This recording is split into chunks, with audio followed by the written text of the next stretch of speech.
Bahkan pernah pas gue lagi sholat malam, gue ngerasa ada yang ngikutin gue jadi posisi makmum.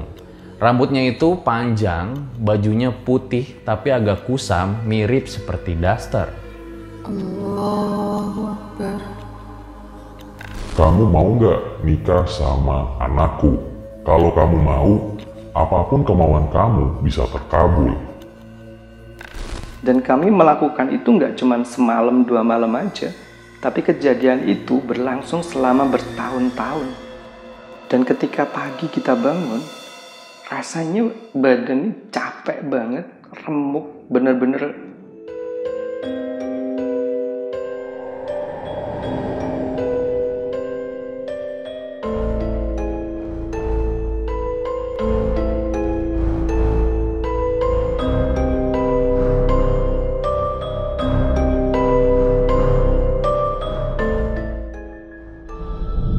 Kembali lagi bersama gue Fajar Aditya. Kali ini di Om Mamat Season 2.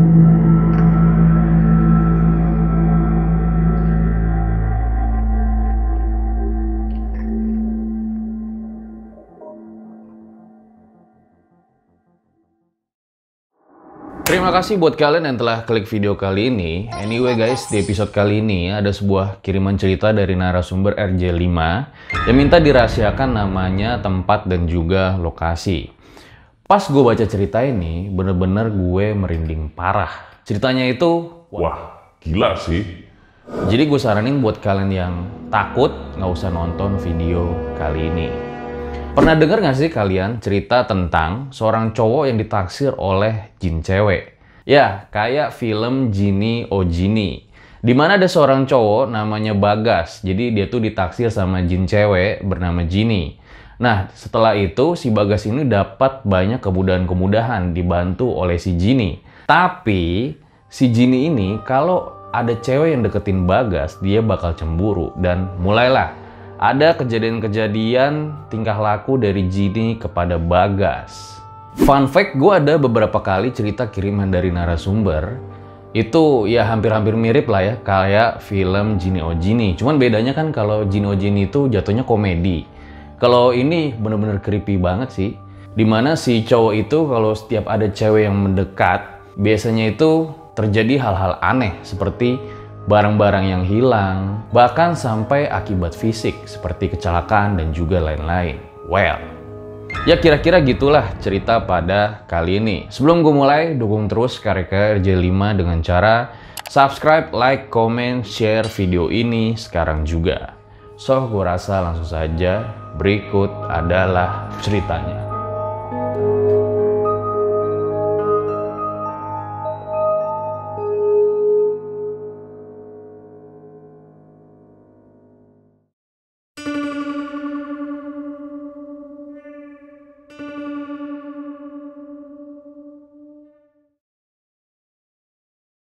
Kisah ini dimulai pada saat gue pindah dan menetap di Malang. Sehabis dari Bali, orang tua gue itu nggak ngizinin gue merantau jauh-jauh. Jadilah gue stay di Malang. Awalnya gue tinggal itu sama om gue. Tapi karena ada masalah dengan anak-anaknya dari om gue, makanya gue mutusin buat ngekos. Awalnya keputusan gue ini sempat ditentang sama om gue. Bahkan dia sempat marah dan mengeluarkan kata-kata yang agak kasar ketika gue pamit. Perkenalkan, nama gue Bambang, asli dari Blitar. Gue kerja di salah satu sekolah kejuruan jurusan IT di Malang. Lokasinya itu di perumahan Labirin di Malang. Nah, gue ngekos di sebelahnya sekolah itu. Gue sempet beberapa kali pindah kos, sampai akhirnya di kosan terakhir ini juga gue harus pindah. Dikarenakan suatu hal, ibu kos gue yang baru ini suruh gue cari kos secara dadakan. Untungnya di dekat situ ada tempat kos yang cukup gede lah dan terkenal dengan nama Asrama Bujang. Langsunglah pada malam itu gue telepon sang pemilik kos. Wah, maaf mas, kosnya udah full. Awalnya bapak kos itu bilang kalau kosannya udah penuh, tapi setelah gue rayu-rayu dikit, akhirnya dia bilang juga kalau ada satu kamar kosong yang cuman gak terlalu bersih. Dan posisinya itu ada di lantai 1, di mana mayoritas penghuni kosan berada di lantai 2. Ya emang karena udah urgent, akhirnya gue langsung gas juga pada malam itu. Akhirnya gue beneran tinggal di situ. Memang rumahnya itu agak sedikit gelap dan juga posisinya yang tusuk sate. Tapi waktu itu gue cuekin aja, emang karena gue butuh banget tempat buat tinggal. Selama beberapa bulan, gue gak ngalamin hal-hal aneh. Sampai pada saat gue pindah kamar di lantai 2. Jadi sebetulnya di asrama itu ada 15 kamar, di mana 12 lantai itu ada di kamar 2 dan 3 kamar ada di lantai 1. Nah, kamar gue ini adanya di sebelah kiri dekat dengan WC. Jadi asrama ini dihuni oleh anak-anak SMK yang tadi gue ceritain di awal. Nih gue kasih denahnya biar kalian nggak bingung.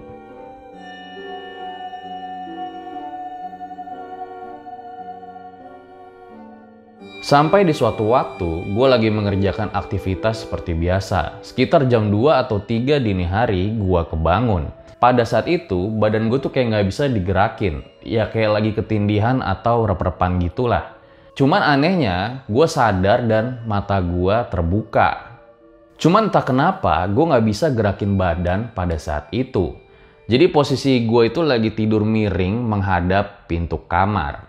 Pas gue coba gerakin mata, disitulah gue lihat ada lengan pakai baju panjang lagi meluk gue dari belakang. Bajunya kelihatan kusam, warnanya putih kotor. Dan disitulah gue tahu kalau gue lagi dikelonin sama Mbak Kunti.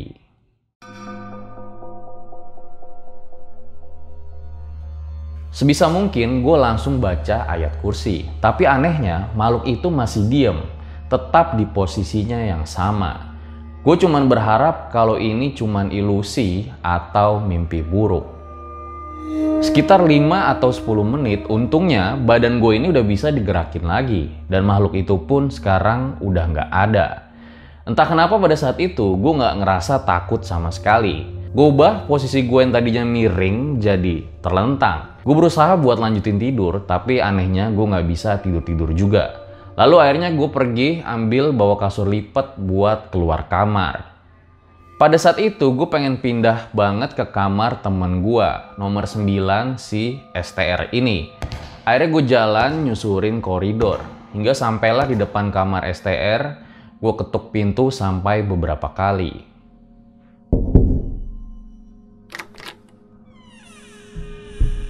Akhirnya pintu dibuka dan STR pun nanya, "Kenapa mas? Ini mau numpang tidur?" Belum juga si Satria ngasih izin, akhirnya gue masuk aja tuh nyelonong ke kamarnya. Langsung gue gelar kasur lipat yang tadi gue bawa. Sekitar jam 5 pagi gue bangun dan balik ke kamar gue. Dan inilah awal dari rentetan kejadian horor yang gue alami.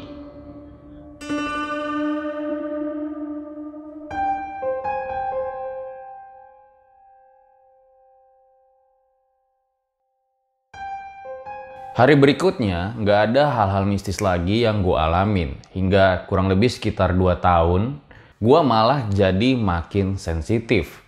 Bukan hanya bisa ngerasain doang, sekarang gue malah bisa ngelihat keberadaan makhluk halus. Oh ya, gue sekarang udah nggak kerja lagi di SMK itu. Karena ada beberapa alasan, akhirnya gue pindah kerja ke salah satu provider terkenal di Indonesia. Dan juga posisi dari kamar gua dan penghuni kosan juga udah berubah. Berikut gue kasih denah gambarnya.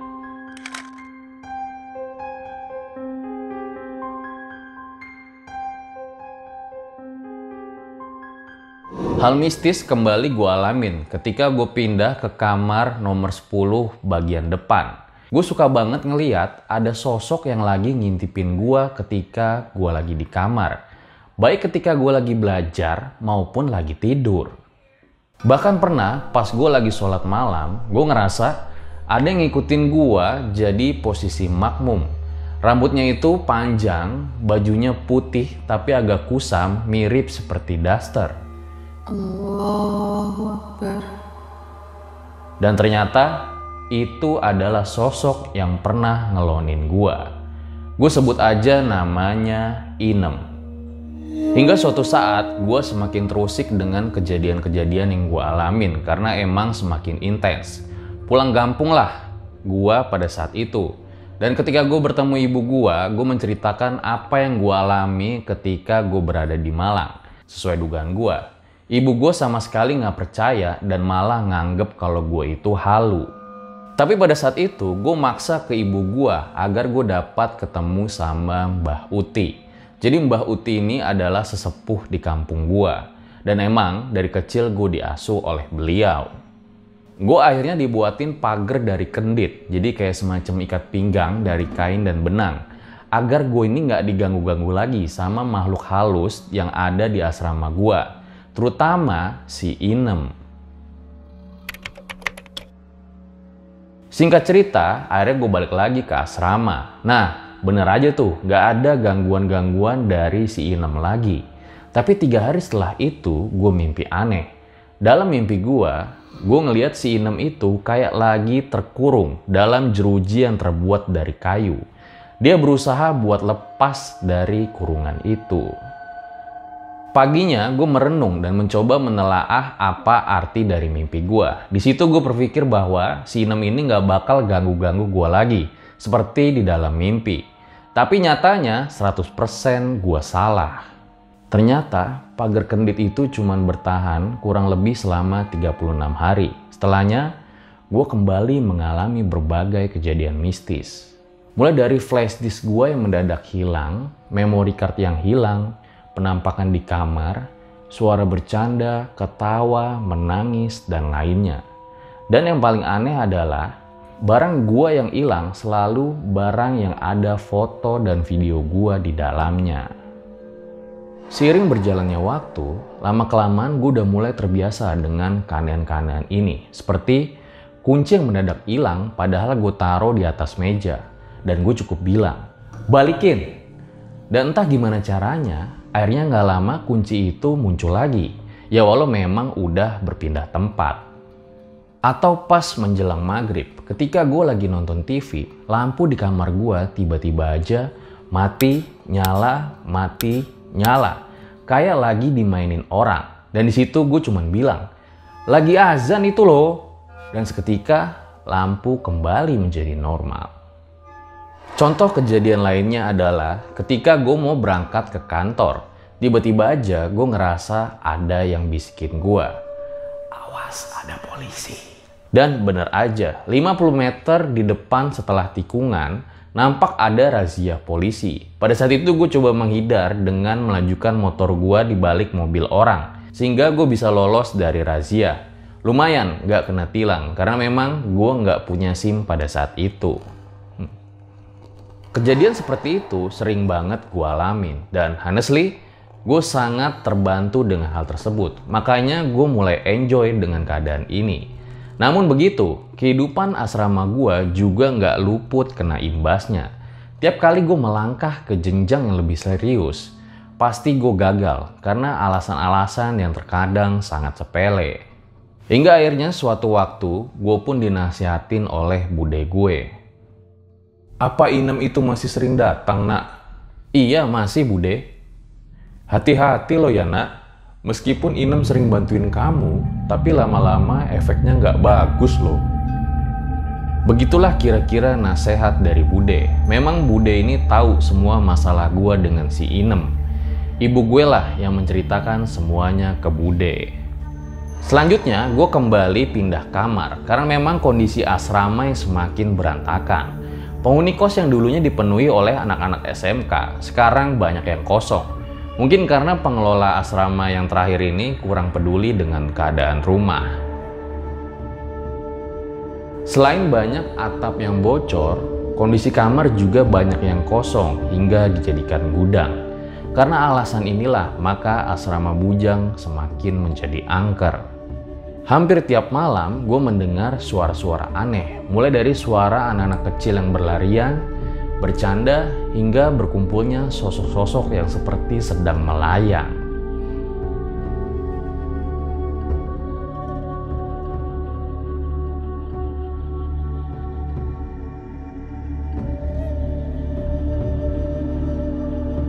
Suatu ketika gue balik lagi ke kampung dan gue ceritain lah tuh kejadian apa yang gue alamin sama ibu gue.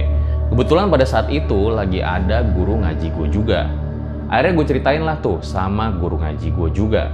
Dan disitulah guru ngaji gue cuman senyum dan berkata, Mas, kalau misalnya sampean suka sama cewek, kira-kira Mas cari perhatian ke semua cewek atau hanya ke satu cewek tersebut? ya saya cari perhatiannya ke satu cewek itu, Bah. Nah, sama Mas. Jadi memang sebenarnya ada sosok perempuan dari golongan jin atau peri yang entah alasannya apa naksir sama sampean. Kalau dilihat dari alamnya, umurnya sudah lama sekali, bisa ratusan tahun.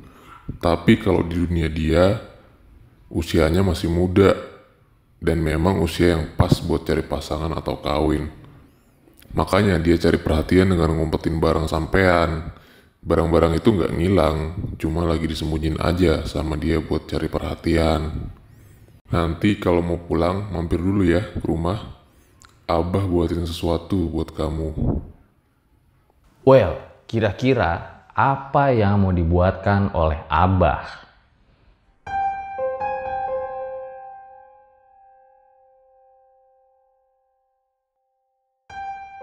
Karena masih penasaran dan ragu dengan apa yang gue alamin, ibu gue yang dari tadi cuma dengerin doang, akhirnya sekarang dia ikut bertanya. Bah, apa mungkin yo makhluk beda alam bisa seperti itu? Logikanya sih mungkin aja, karena kalau nggak mungkin, di kitab nggak akan ada larangannya.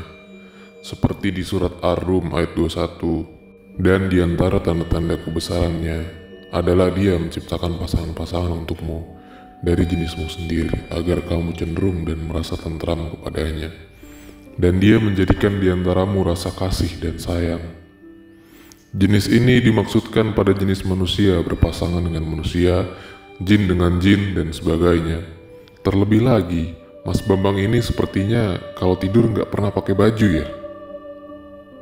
Ibu cuma manggut-manggut aja dan tampaknya mulai mengerti penjelasan dari Abah. Sedangkan gua tentunya masih bingung banget. Gimana bisa si Abah ini tahu kalau gue tidur itu biasanya naked? Sorenya sebelum gue balik ke Malang, gue sempetin tuh mampir ke rumah si Abah. Di situ gue dikasih 2 bungkusan plastik. Yang satu berisi garam dan yang satunya berisi air putih. Abah juga menyuruh gua untuk menebarkan seluruh garam dan air di sudut kamar asrama gua. Entah cuma perasaan gua aja atau emang ada hal-hal goib yang gua alamin.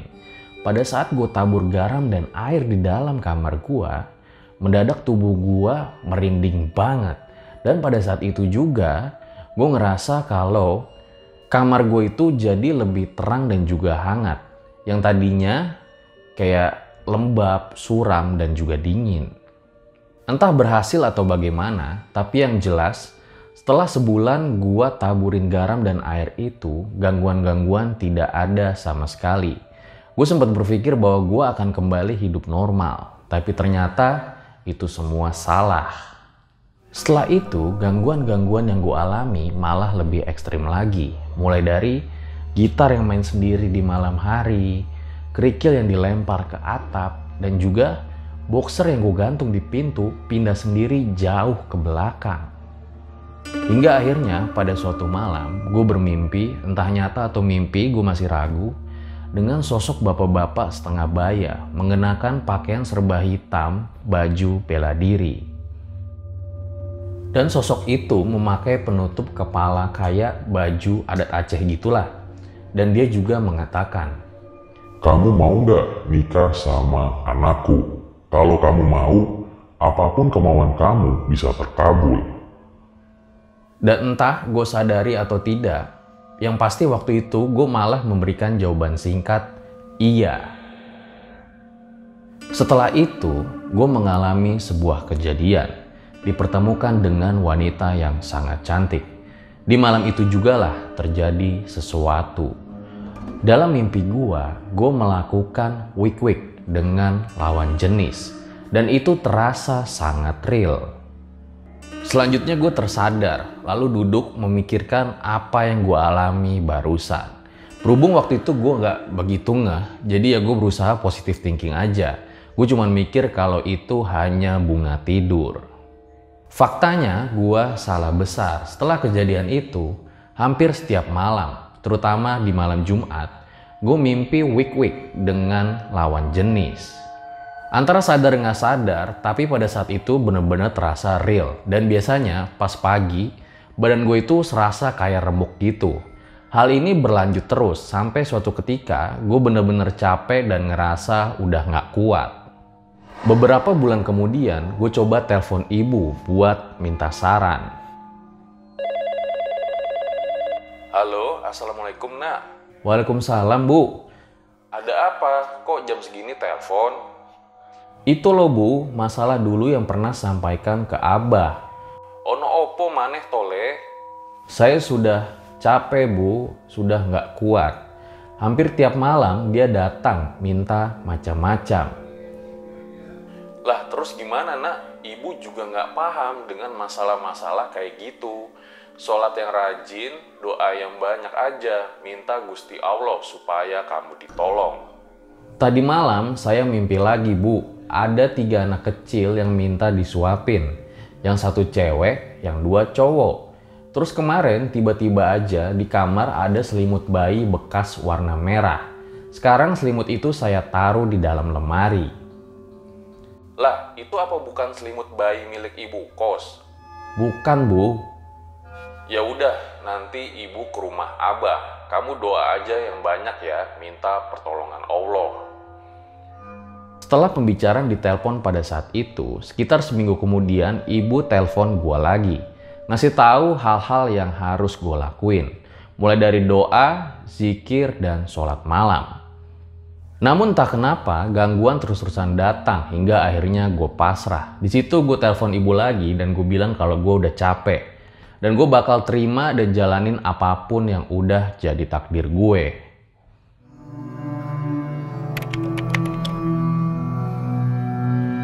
Singkat cerita, akhir tahun 2016, gue melamar seorang gadis.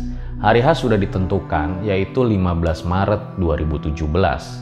Tapi sayang seribu sayang, pada tanggal 14 Februari 2017, gue diputusin sama pacar gue dengan alasan beda prinsip.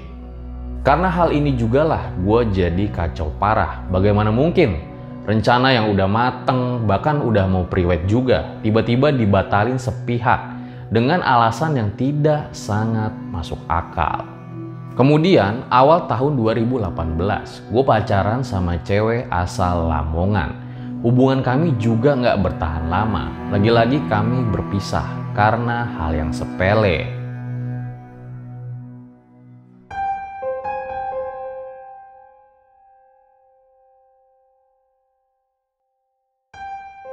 Karena beberapa kali gue gagal nikah, bapak sama ibu gue udah mulai khawatir.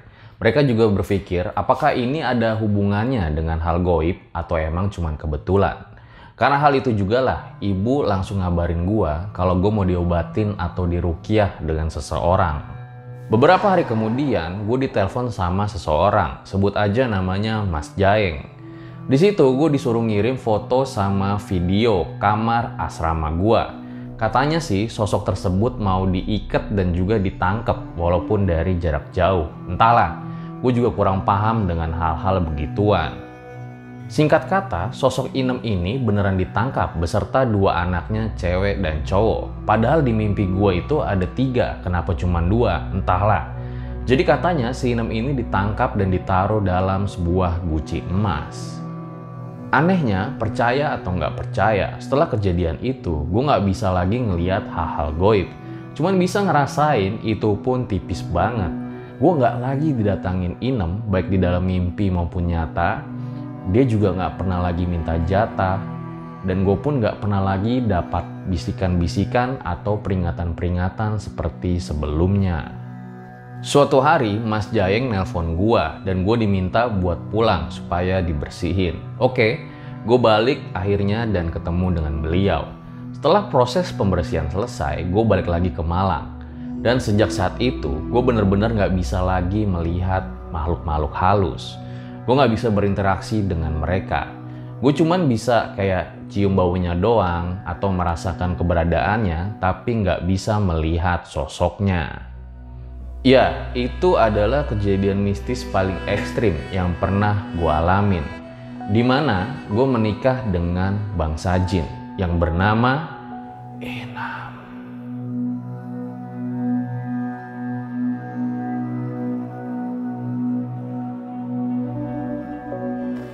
Jadi cerita ini merupakan kisah nyata dari pengalaman hidup saya selama tinggal di salah satu kota di Jawa Timur.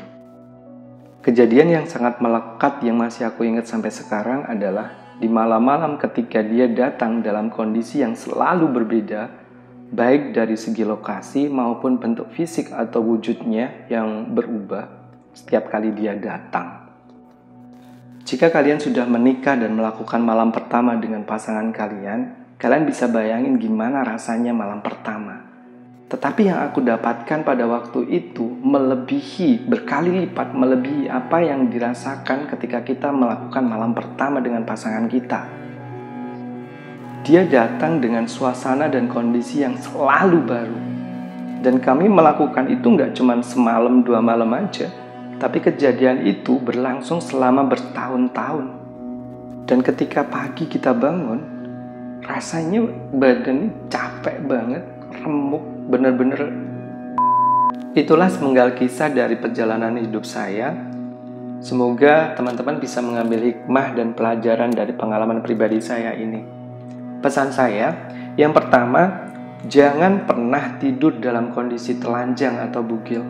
Yang kedua, jangan pernah mengiyakan atau menyetujui perjanjian dan tawaran apapun dari bangsa jin. Dan yang ketiga, perbanyaklah ibadah dan selalu mendekatkan diri kepada Allah agar kita senantiasa mendapatkan perlindungannya. Terima kasih buat tim RJL 5 yang sudah mengangkat kisah hidup saya, dan saya bisa pastikan ini adalah true story dari pengalaman pribadi saya. Sekali lagi terima kasih. Assalamualaikum warahmatullahi wabarakatuh.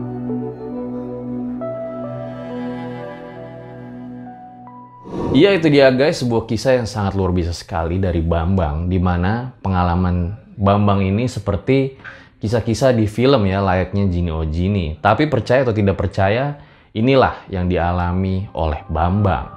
Di mana pengalaman dia itu benar-benar di luar nalar banget, tapi akhirnya dengan terus berusaha, berdoa, hingga akhirnya diruqyah, dia dapat kembali normal lagi. Dan di sini juga gue doain berserta tim RJ5 lain, agar Mas Bambang ini dapat segera menikah, ketemu dengan jodohnya. Gue rasa cukup demikian episode RJ5 pada kali ini, dimana gue terima kasih banget sama Mas Bambang nih, yang telah mengirimkan ceritanya. Buat kalian yang punya pengalaman-pengalaman horor, bisa banget kirim cerita kalian ke email atau DM Instagram RJ5. Ambil baiknya dan buang buruknya. Dengan adanya kejadian-kejadian seperti ini, jangan malah menjadikan kalian takut. Akan tetapi kalian harus semakin yakin dan percaya dengan kebesarannya. Gue Fajar Aditya, RJ5 undur diri. Ciao.